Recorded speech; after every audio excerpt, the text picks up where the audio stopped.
सच्चे दोस्त की कहानी जो आपको सोचने के लिए मजबूर कर देगी। बहुत पुरानी बात है, रामनगर नामक एक गांव था। उस गांव के लोग बहुत ही गरीब थे। उसी गांव में रामू और मोहन नाम के दो छोटे बालक भी रहते थे।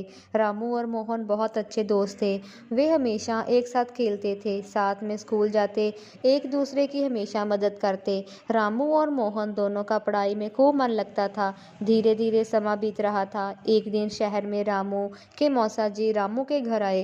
रात में भोजन करने के बाद रामू के मौसा ने देखा कि रामू एक छोटे से दिए से उजाले में बड़े ध्यान से पढ़ रहा था।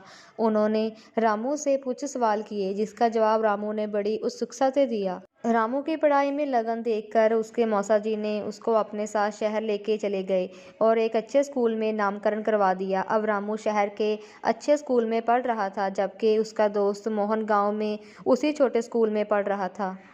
अब लगभग 20 साल बाद रामू अपनी सारी पढ़ाई पूरी करके अपने गांव आया। अब रामू गांव का गरीब लड़का ना होकर एक डॉक्टर बन गया था। घर आते ही रामू दौड़कर अपने दोस्त मोहन से मिलने गया। उसके घर पहुंचते ही रामू बहुत ही दुखी हुआ। उसके दोस्त मोहन को गले लगाकर रोने लगा। मोहन की दशा बहुत बुरी हो चुकी थी। गाँव में वह बहुत ज़्यादा पढ़ाई नहीं कर पाया और गरीबी के कारण कम उम्र में मजदूरी करने लगा। रामू से मिलकर मोहन भी बहुत खुश हुआ।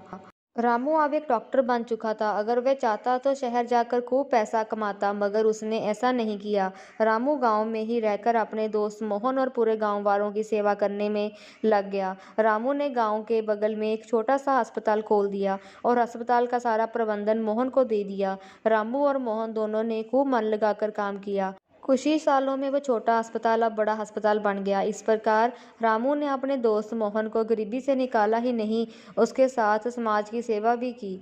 सो दोस्तों, अगर आपको ये कहानी अच्छी लगी हो, इसको सबके साथ शेयर करना, चैनल को सब्सक्राइब करना मत भूलना। धन्यवाद।